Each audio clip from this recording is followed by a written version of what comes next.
Hey all, Hiba here. Welcome back to the channel, and today we're looking at reviewing the game Stray for Nintendo Switch. So of course, don't forget to subscribe to the channel if you enjoy the content.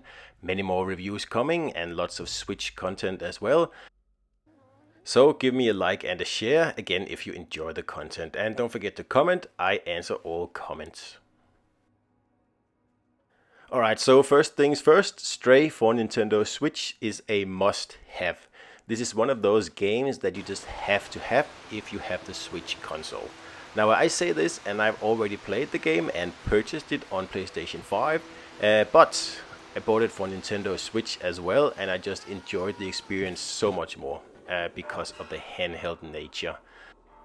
Alright, first let's talk about what Stray is all about. I mean, you play as a stray cat lost in a mysterious cyberpunk city that's teeming with robots and strange hostile creatures.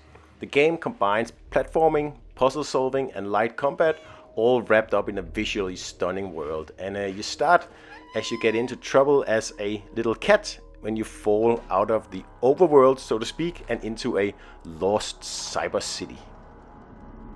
You're tasked with finding your way through this dystopian environment while uncovering the story of the city and its inhabitants, all the while making use of your feline agility. You won't be completely alone though, because along for the ride is your little robot companion B12. This drone not only helps you solving puzzles, but it also serves as the key to unraveling the story due to its translation ability. The dynamic between you and B12 adds some emotional depth, especially as the game dives deeper into the lore of the city. So like I said earlier, the game is part exploration and part platforming. And of course, let's not forget about the cat itself, because the animations are superb. The way the cat moves, stretches, sleeps, and even interacts with environment feels incredibly lifelike. It's clear the developers put a lot of effort into making this stray feline feel as real as possible.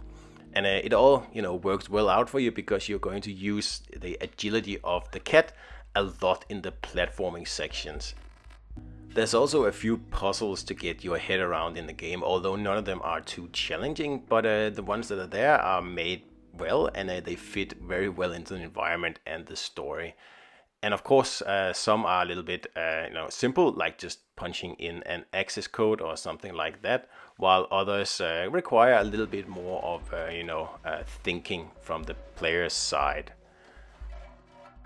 As part of the gameplay, you will also be tasked with finding things and bringing them back to robots, for example. And it might sound like fetch quests, and they are, but there really aren't more than 2 or 3 even in them in the whole game, so it's not too bad.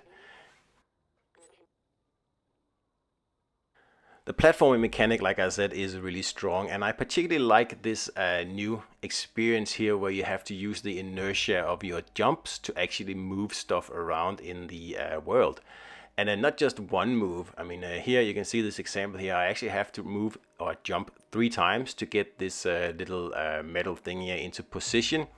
And it makes it a little bit more tricky, I think, instead of just jumping and the thing moves and then you jump to where you're supposed to go. This is a really cool way of shaking up what could be otherwise pretty stale platforming, and I will admit in some places it is, pretty standard. You go somewhere and you have to press a button and that's it. But it is intertwined with pretty interesting platforming sections, so I really like it. As you jump from section to section within the cyberpunk city, you will realize that this game has a lot to offer when it comes to graphics. It has gorgeous atmospheric world. The cyberpunk city is filled with neon lights, abandoned buildings and dark alleyways, giving it a unique, almost melancholic vibe actually. The level design is incredible, with each area feeling distinct and packed with detail. Of course, there's also plenty of secrets to find along the way.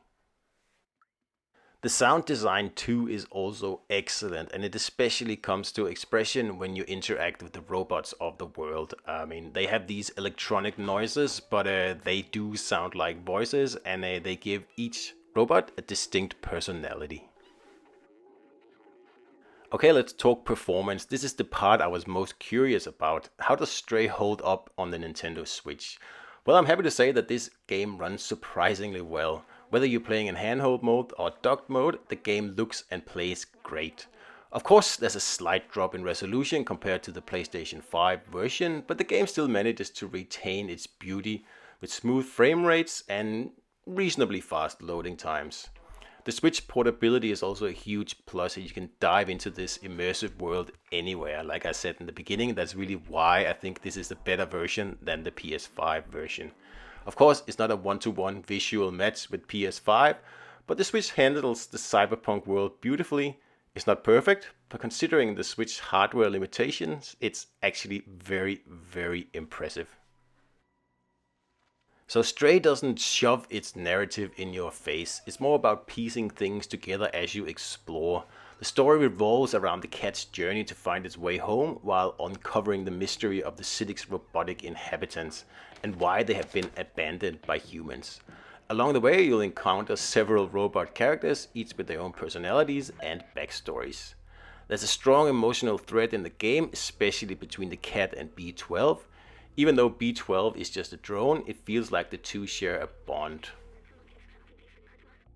If there's one area that could be improved in Stray, it is the combat, or pretty much the evasion part, because there are sections of the game where you are, pretty much just running from the so-called Zergs, which are little weird creatures that apparently eat cats. As you progress through the game, you do get a weapon to fight back, but it never really solves this kind of jarring contrast between the platforming and the puzzle solving and the kind of combat that just doesn't really fit. Like, it's not bad per se, but the game probably wouldn't have lost anything with cutting these sections out.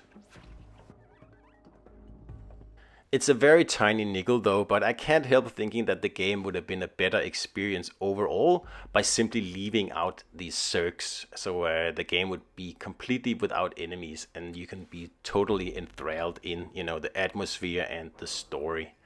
So talking about that, this is not a long game.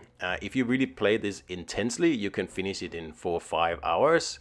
If you want to get all the secrets, probably add another hour or two, and that's about it. The game's pricing reflects this, limitation in the gameplay, so I think that's fair enough. So, is Stray worth your time on the Nintendo Switch? Absolutely. Like I said in the beginning, this is a must-have. It is a unique experience that blends exploration, puzzle solving, a bit of stealth mechanics in a beautifully crafted world. And the world really is what you want to experience here, along with the story. The cat's perspective offers a refreshing take on the genre, and the game's emotional depth will surprise you. Even though it's not a perfect port, the Switch version does a great job of capturing the essence of the original game. Whether you're a cat lover or just looking for something fresh to play, Stray is definitely worth checking out. Alright guys, I hope you enjoyed the video. Don't forget to subscribe to the channel, and I will see you out there.